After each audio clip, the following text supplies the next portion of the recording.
Welcome to Get Rich, the podcast that helps you do just that. Get rich and stay rich. Hey, I'm Molly Benjamin. I'm the founder of Ladies Finance Club, one of Australia's largest financial education platforms for women. But before I started helping thousands of women take control with their money, I was a hot financial mess when it came to my own finances. And not the fun kind of hot, more like crying in a supermarket wondering where all my money went kind of hot. But here's the thing, if I can go from financial mess to owning a share portfolio, investing in property and building wealth, then you can too. My mission is simple, to make women rich. Because when we have financial freedom, we have choices, confidence, and control over our future. Every week on Get Rich, I sit down with some of the best experts in the industry to break down how we can all start investing, growing our money, and creating long-term financial security without the jargon, boring bits, or overwhelm. Because when women get rich, we don't just change our lives, we change the world. So if you're ready to start making some smart money moves, hit that subscribe button and let's get rich together.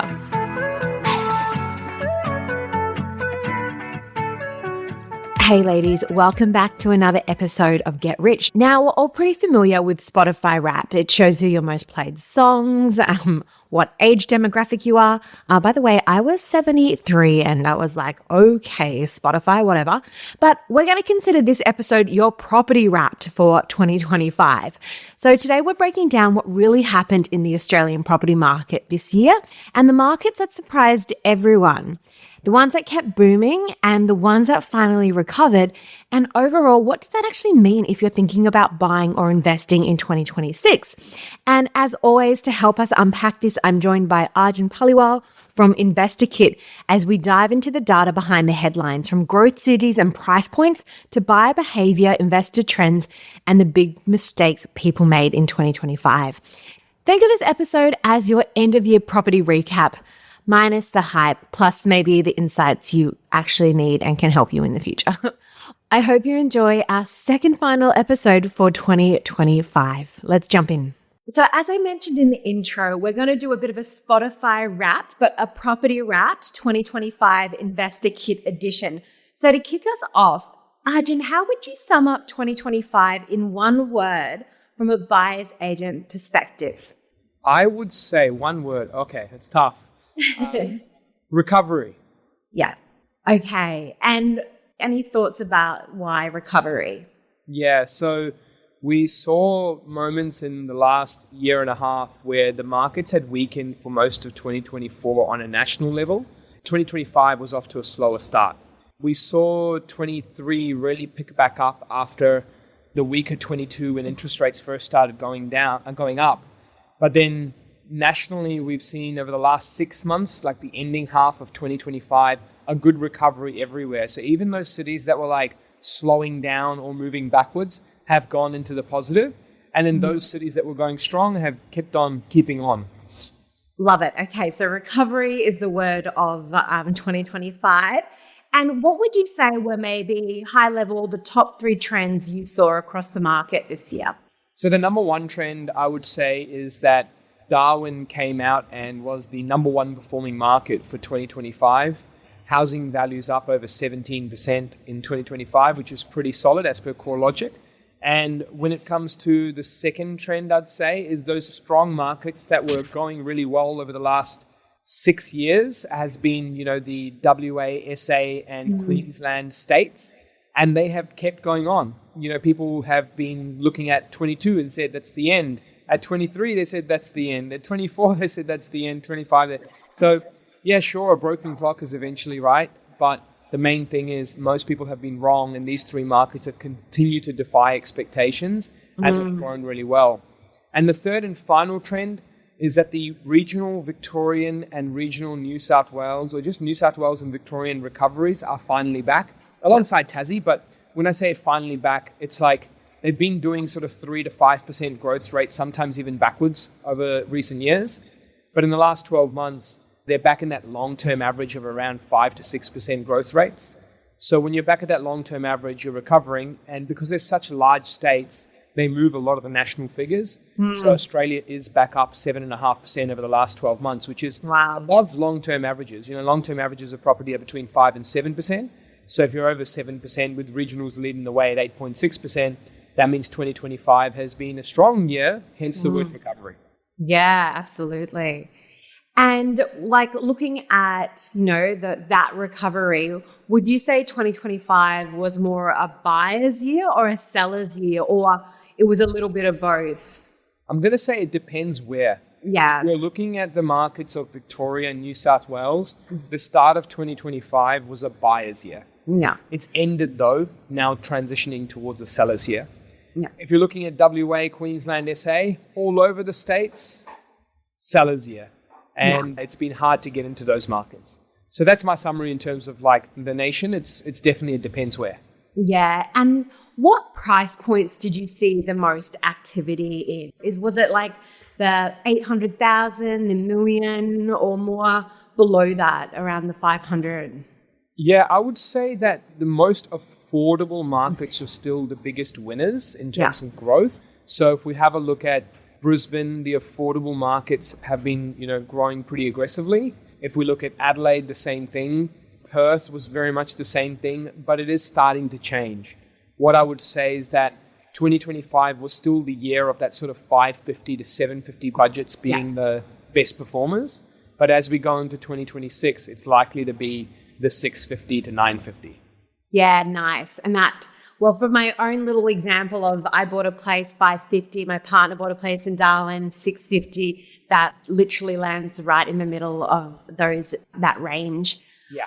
And curious as well, was it first home buyers you guys were seeing? Was it people upgrading, or was it more on the investor side that you saw the most buyers come through? Well, we're a little biased when it comes to that. Investors are definitely the main audience for us. But when you look at the stats all around, I mean, investors still were the leading audience for 2025 when it comes to like the recovery. But we saw a lot of recovery also in the first home buyer. I mean, we've seen the new initiatives come out recently, but first home buyers are also led to believe that property prices are going to be increasing higher. And so when people are seeing that happen, they definitely wanted to get in as part of 2025. So we can definitely see 25 as a year that it's been all buyer bases start to come back up, but investors are definitely leading the charge. Yeah. And when you see these investors come through, do most of them have their pre-approval, or are they having conversations before they even start that process? They're having conversations before they start. Okay. Many people are starting to realize that pre-approvals aren't really that all valuable. Many states have finance clauses. Pre-approvals expire 90 days and you have to redo it. Of course, still go have conversations simultaneously with the finance and buyers agency team. But when it comes to needing pre-approval, it's not the must. It's still something you should go and do simultaneously, because whilst your process of searching for the right property is happening, which would take a few months, you're not sitting there with the pre-approval ready and then losing out on that time and then having to refresh it. You're getting it when it's the right time, and then you're ready when it's the right time. So that's kind of the thing I'm noticing more often in 2025. Whereas in 24 prior, I was always like, let me just get all my ducks lined up, then go. Yeah. We can start to see people going, oh, no, I want to get it lined up, and I want to get it lined up at the same time I'm looking for stuff, not so much get everything sorted first and then only to be disappointed because it takes time to find the right ones, and it's such a hot market that it also takes time to secure the right one. Yeah, absolutely. And so I guess for those who are like, what's a pre-approval? That's just like when the lender, so generally the bank or whoever who's lending you the money, is like, we pre-approve that you can have 600K or 800K. So that's pre-approval if you're not sure of it. And I'm also just really curious, like, are people coming to you going, this is the location I want, Arjun? Or are they going, this is my price point, what can you find me? Like, do people come in with a really clear idea of what they're after? Yeah, everyone's coming in with, this is my price point, what can you find me? Yeah. And the reason why that's so important to do as well is that if you do that, you're not moving with a bias on which market from the get-go. The best investors that I've seen, having worked with clients who've bought up to 13 properties at one portfolio, it's wild. I've seen everyone in between. The most common thing amongst the best is, tell me where to go. Yep. Tell me what my portfolio plan needs to get to my goal. Here's what I can do this time around.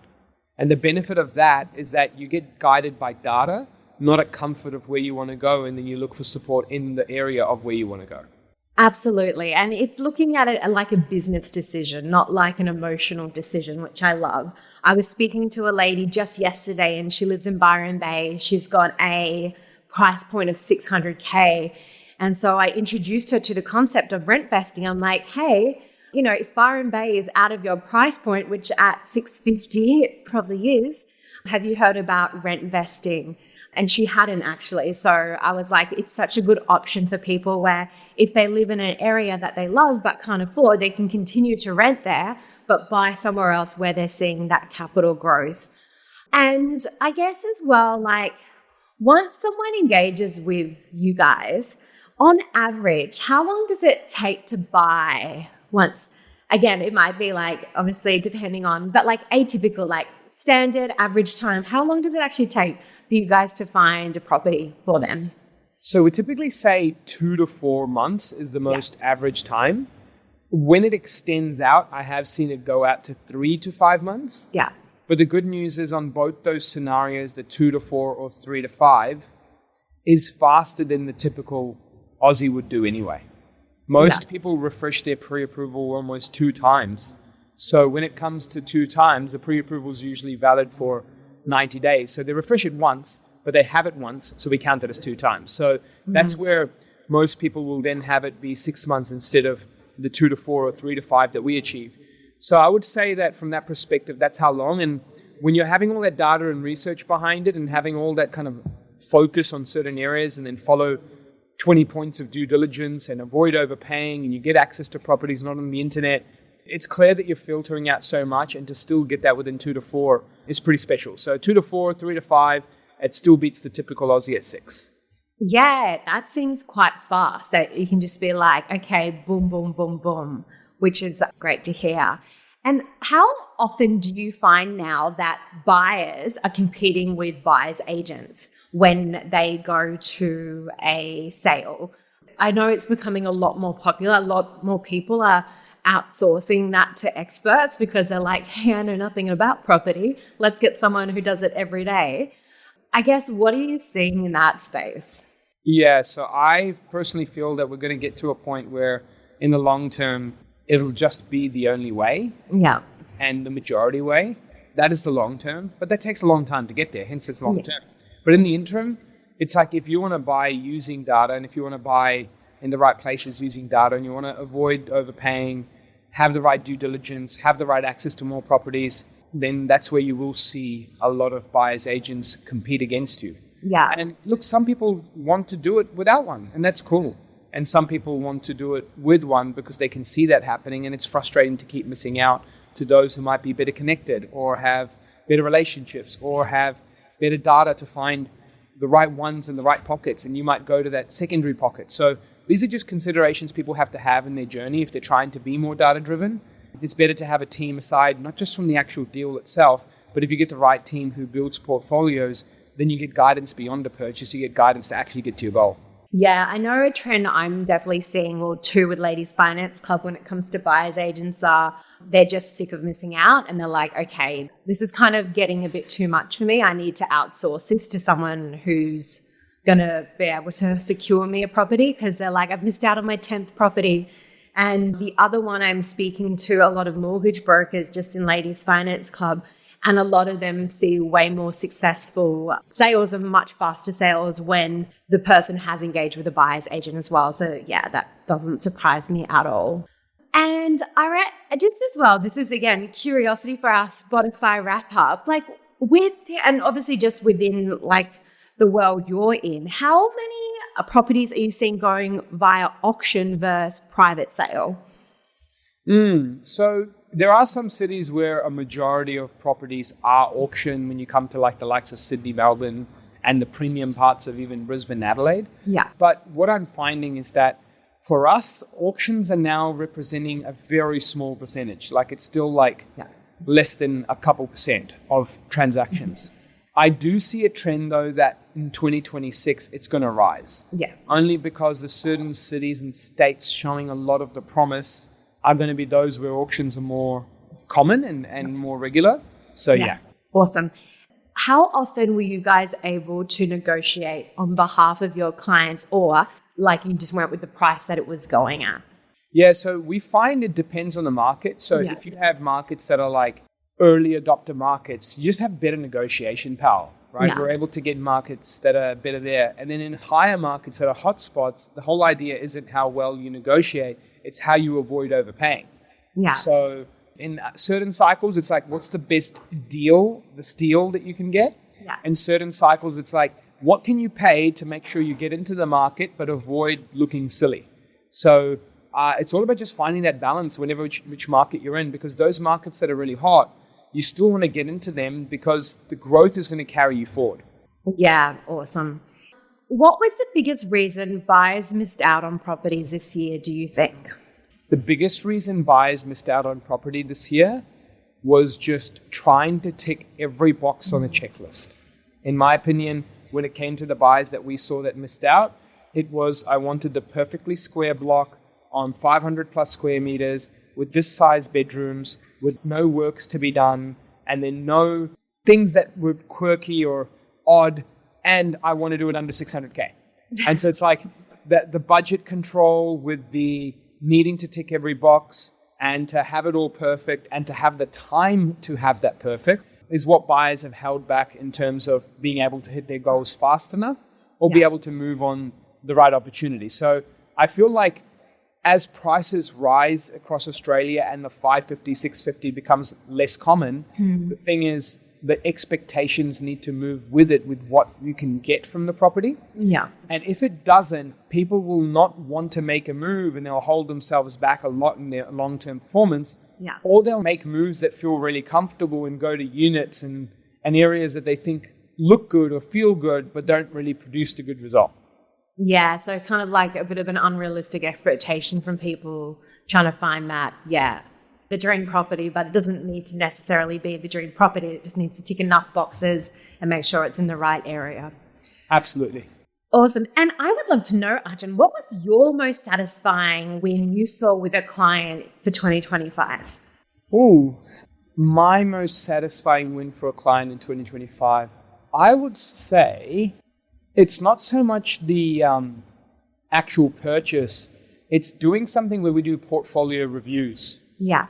And when we did portfolio reviews, we were doing them of clients that we'd bought properties for in 2023 and 2024 in the cities of Townsville and Rockhampton, and also cities in mid-24 to late 24 in Bendigo and Albury-Wodonga.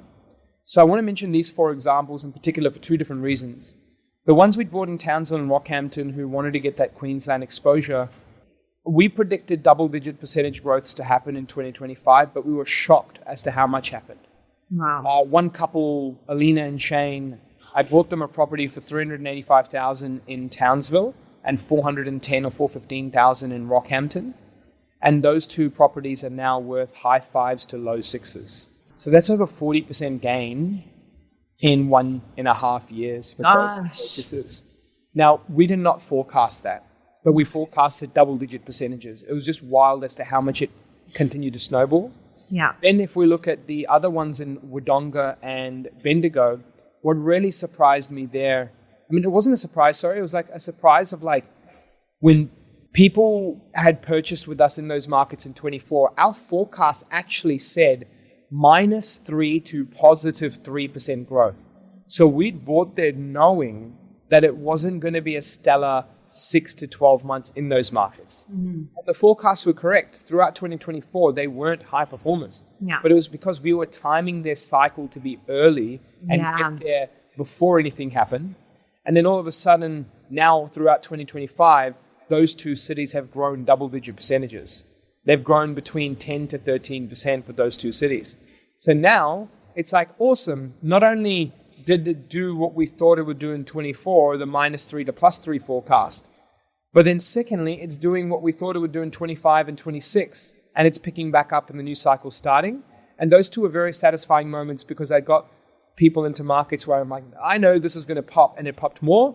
And then the other ones were like, yeah, we know this is not going to be strong. And then customers were a bit anxious as to like, why did we buy in these markets? We're feeling like it's not doing good. And then suddenly we're like, no, it's doing what it said we would do. And then now look at it next year. We say it's going to do this, And it also did that. And so I'm really stoked about those because it's not about the ego of getting those markets right. It's about knowing that what you woke up out of bed to do that day for a client to help them with their life and their goals ahead is happening as you wanted it to be for them and as you spoke to them for them as well. And so it's like, it's really powerful just knowing that because we pride ourselves on our research and data and making predictions and making calls, and getting them right allows us to actually help Aussies get ahead. I love that because that looks so different from for them had they just tried to do it themselves. So yeah, I think that's a big pat on the back to you guys. You were really good at what you do. I love that.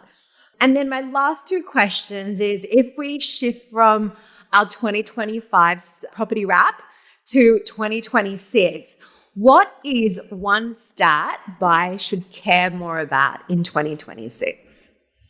In 2026, I would say the stat you should care about is going to be the middle ring price points. So I firmly believe that the middle ring is going to be back in action in 2026. So that's like for many of those affordable capitals, that'll be, the 800 to a million or 750 to a million. For the more premium capitals, that'll be like 1.3 to 1.8. That sort of middle ring price point hasn't seen the love in some recent years as the affordable markets have. And I do feel those middle ring markets are going to start to come back into action. Nice. And final question, if listeners do one thing early next year, what should it be? And obviously listeners who are wanting to get on the property market. I'd say don't get caught up in the interest rate forecast for 2026. In 2026, people are worrying that, okay, well, inflation might be sticky, interest rates might come back up. And just about a month or two ago, banks are saying interest rates are cutting. What I can see in the environment right now, firstly, is that there's more signs towards cuts in 2026. Even if one were to increase back just to look at inflation or try and tame it, whatever people think, I feel firstly don't put that too much focus on it. Because even if my forecast is wrong for interest rate, the main thing is we're able to find growth markets irrespective of what interest rates do. And the last 5 years of history have shown that.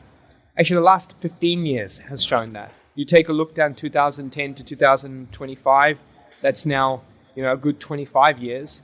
And during that data, 2010 to 2025 is a good 15 years. And during that 15 years, you'll see interest rates drop from 2012 to 2021, and Brisbane and Adelaide did nothing between 2012 and 2019, and Sydney and Melbourne did great. And then you look at interest rates rising from 22 to 25, and Brisbane, Adelaide, Perth boomed, WA, SA, Queensland, all the regional areas boomed, and Victoria and New South Wales didn't do as good, and then they're starting to recover. So it's just like people have to stop paying attention to the macro interest rate cycle and just focus on, can they buy? Do they have buffers? And if so, they should look to grow their wealth. I think that's such great advice, especially as we see the media making such a big deal of interest rates every kind of RBA announcement. But Arjun, thank you so much. That is an awesome Spotify wrap for the year, and then we know what to look out for the year ahead. Thank you so much to InvestorKit for supporting our podcast all year.